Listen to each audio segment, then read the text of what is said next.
Okay, here's my watch list for Friday, January 9th. I'm starting with TKMR. There's not much to look at here, but this spike, I don't know, about a week ago caught my attention. So if I switch to 15-minute candles, I mean, look at that. You can really see it there, and it's really been consolidating ever since. So this becomes interesting to me. It's not that hard to see a kind of a two-day high here, right around 1524 on Wednesday. Today was 1520. So I like this just really up over maybe 1525 over this two-day high. Could even throw a line there if that helps. That way it'll be on my chart tomorrow when I start trading. So, right over that two-day high. This one could really, maybe knock down this high and make a run at recent high. So it's just a coiled setup. Hard to see if you just look at the daily, but, because I saw that spike the other day, it becomes interesting. CLDX, kind of another one you have to switch to a lower time frame to see. Let's go to 30s maybe. Let's try 60s. All right, yeah, you can kind of see it on 60s here. This 1950 area has been resistance here, here. It was support back here, here, here. Tried to break through here, went down, but now it's coiled right below that again. So maybe over 1950 with some volume.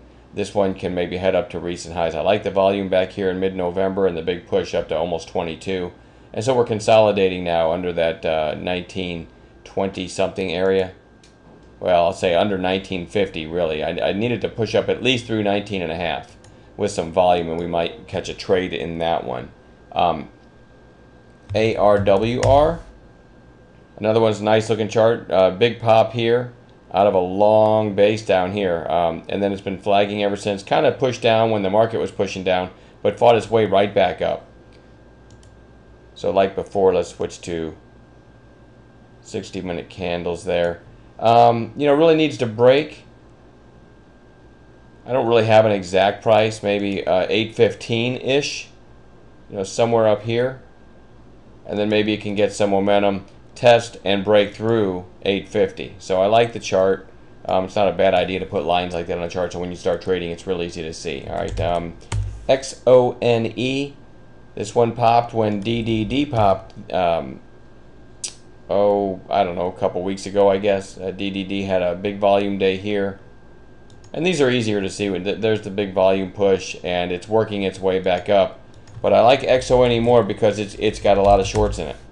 And it's even a cleaner chart. So you had a pop here. The high of this two-day rally, or day-and-a-half rally, was 1836. It's been basing for like a week. And remember, this was going sideways while the market was getting killed, right? All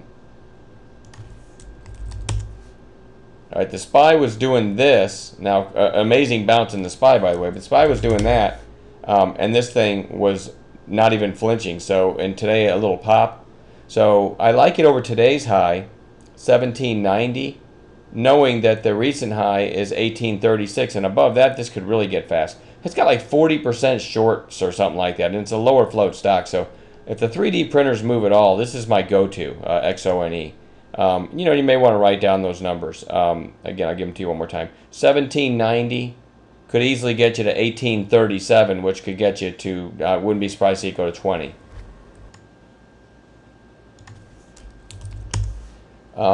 URI is back on my list. I was kind of expecting a bounce, and then today it gapped up with the market, and so never really gave me a trade. I don't chase these. If I'm looking for something, on Bounce Watch on the daily, based on the daily chart where it's been getting killed, and they gap up and just run for the opening 5 minutes, a lot of people have a tendency to chase that, thinking, okay, it's finally bouncing. I don't ever touch it because that's not my trading rules for those. So I just let it go, and you can see I'm kind of glad I did it. Did nothing the rest of the day. Came down, took out the lows of the day, then bounced a couple times, but really just kind of consolidating between 90 and 90 and a half. Nice volume at the end of the day. So this one just goes on watch. Again, it has to meet my intraday parameters, and maybe we'll catch a long in URI. I don't love that one, but we'll see. NRX is now, I've got a few thinner stocks that have made crazy moves, and I want to have them on watch. NRX gapped up today and sold off all day. I didn't do anything with it, but I still want to keep it on a chart. That's another one I don't love, but it can't hurt to have it on a chart. BCLI, just another red day. I've had this on Bounce Watch for a few days after this crazy move. And now, man, it's filled the gap. I'm just looking for a bounce in that one. Certainly lost its mojo there after the gap up, though. CYTR gapped up today, so never gave me a trade, but I want to have that one. I think one of these days this one might trade in a narrow range and then break to the upside. So that's another one that just goes on a chart.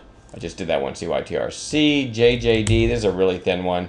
Another one that had a huge move a couple weeks ago, pulled back, and then today gaps up and sold off. So I probably won't do anything with this one, but if it can trade, say it trades between 260 and 270 for a couple hours, and then breaks to the upside, we might have a trade. But I'm not in love with those thinner ones. I know these last few are quintessential thinner ones, but some of them bear watching, and if you get the perfect setup, you can get a nice trade. So NEON had a nice bounce yesterday on good news, and then today, and look at the volume that came in yesterday. These are 5-minute candles. You can see it just ripped yesterday afternoon, but kind of tapered off at the end of the day. Then today, sold off most of the day, but ends up taking out its highs briefly before settling in right around $3. There's 30-minute candles. There's nothing that compelling about this one, but that volume yesterday, has my attention. And then you've got now a lower high. If we can get up back through maybe 310 with some volume, might get a trade there. That's another one I don't love. One more here. NDRM. This one just had such a huge move. I said this before. This just has to be on the chart every day. And it closed fairly strong. Let me just go to 5-minute candles. It closed fairly strong here, but it's kind of getting thin and choppy again, like you would expect a stock that looked like this a while back, right? Look, it's one day 37,000 shares before it cranks out the 41 million share day. So it's not as trading as clean and with enough volume anymore like it was, but I still want to have it on a chart. Again, I make most of my money in the mornings. I thought about changing my website name to greatmorningstockpicks.com because I usually make most of my money in the first 2 hours and then spend the rest of the day hoping to find 1 or 2 trades. This is the way the market's acting right now, but what is it, BIND this morning. Now, see, that's an ugly. You say, wow, some people got burned on that thing. And that's true if somebody bought it at 10 and it's still holding. But as a morning gap play, using 2-minute candles here, you see that massive volume. We had this on watch in the pre-market due to the gap up, and it went to 745 in the opening 2 minutes, right? Pulled back a little bit, and then the next candle breaks that 2-minute high and reverses. So then I started to think, okay, this isn't going to be a good long. So I still didn't make a call, but then in the very next minute it starts back up. And my thinking was a lot of people love to short these low float bio stocks that are gapping up huge, and there's people you watch on Twitter. There's people making a killing doing that. And you see the volume there. So when this started back up on the next candle, and I'll show you in a second, I realized that if this broke the high of the day now, those shorts are going to be having to cover, and it might get a squeeze. It's a lower float stock, too, which I looked up in the pre-market. So this was my main focus once I saw this head back up, and I called this over the microphone. I said, if this breaks the high of the day, I'm going long, BIND, which would have been 749. All right, the very next candle. I actually got filled right at 750. So that's the nature of knowing how to play a gap. Know what you're looking for, and when it gets there, you got to be fast on the trigger. So filled at 750. I was going to give it 30 cents, and the thing went all the way to $10. My last sell was up here close to 10. It was in the 950s. I never did anything with it after that, and you can see what it did. Well, you know what it did. You saw the daily chart. Came all the way back down, but it doesn't matter. This was still my best trade of the day, and it was a long, not a pretty daily chart now, but doesn't matter. If you play those gap plays well, you can make a killing. That was my biggest trade in a couple weeks. I really enjoyed that one.